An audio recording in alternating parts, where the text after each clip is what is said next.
Iya. Terus ada kendala apa Mas selama ini di sana itu? Ada Pak, kalau kendala sih lebih ke masalah finansial. Mereka punya niat itu, mereka kan sudah tahu apa itu eco-racing karena dari media online itu kan. Tapi mereka, kondisi di Lampung saat ini tuh sedang paceklik luar biasa. Jadi termasuk panennya juga ini. Jadi secara finansial mereka agak kesulitan juga untuk bergabung ke eco-racing. Padahal mereka punya niatan yang cukup besar sebenarnya seperti itu. Ya sebenarnya kalau itu kan berarti ngadepi orang-orang yang kondisi tidak punya uang itu sebenarnya ya mudah saja sih sebenarnya. Kenapa mudah?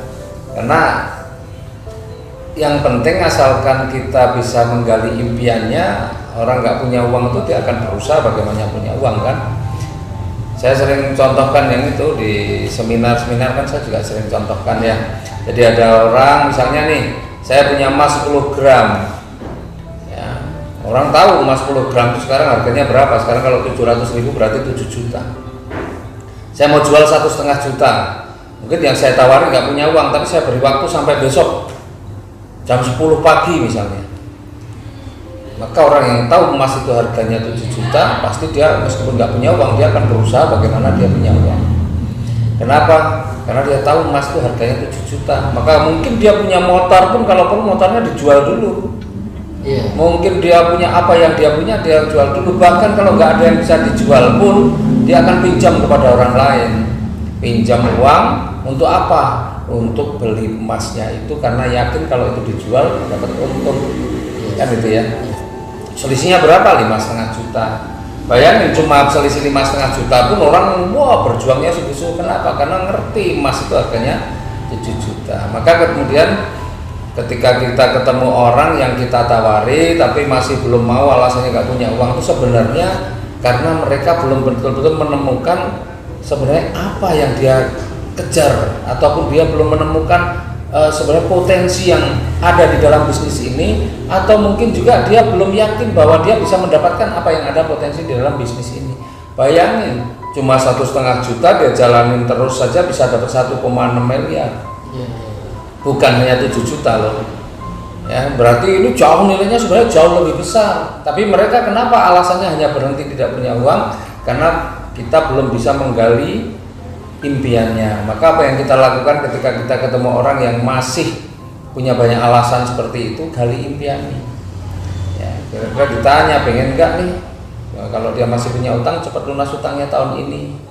Pengen nggak bisa dapat motor, mobil, rumah, kapan itu? Pengen punya mobil nggak? Pengen, kapan akan terwujud dan sebagainya. Nah kemudian kita kasih gambaran bagaimana cara kerjanya ya, dengan yang biasa saya jelaskan itu dengan cara kerja malas saja ya, dalam 1 tahun bisa dapat motor, mobil dan rumah. Nah dan 1,5 juta itu bukan uang yang hilang, itu 1,5 juta itu kita akan dapat produk. Maka kalau anggaplah ini uang itu uang pinjaman, produknya cepat dijual saja, nilainya sudah lebih dari yang 1,5, sehingga dia bisa kembalikan uang pinjamannya dari apa? Dari penjualan produknya itu tadi.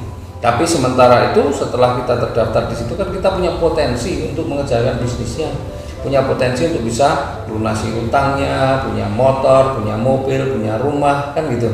Nah maka yang paling utama sebenarnya ketika orang masih ketemu orang banyak alasan, kita coba gali apa impiannya. Sebenarnya pengen nggak sih lunas utangnya? Pengen nggak sih punya mobil? Kapan mau diwujudkan? Kita harus tanya seperti itu supaya apa? Dia betul-betul terbangun. Iya.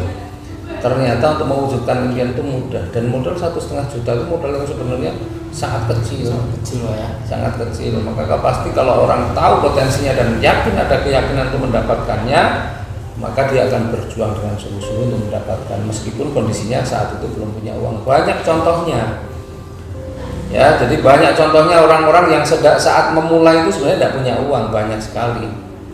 Kita sebutlah, anggaplah Pak Rudianto yang dari Jambi, Ustadz Ojatsu, Bu Novirate, itu orang yang saat memulai nggak punya uang, tetapi beliau-beliau ini mereka ini sangat ngerti potensi rezekinya dan ada keyakinan yang kuat di dalam dirinya untuk bisa mewujudkannya. Maka meskipun saat itu tidak punya uang, tetap saja berjuang bagaimana punya uang. Akhirnya ada yang jual apa yang dia punya, ada yang malah pinjam dari orang lain. Ya, tapi apa hasilnya? Luar biasa. Pak Rudi 17 bulan sudah dapat motor, mobil, bahkan dapat rumah ya. Rumahnya insya Allah sebelum Lebaran sudah selesai. Bu Novirate sudah, rumahnya juga sudah 5 miliaran harganya sekarang ya, yang dia bisa beli.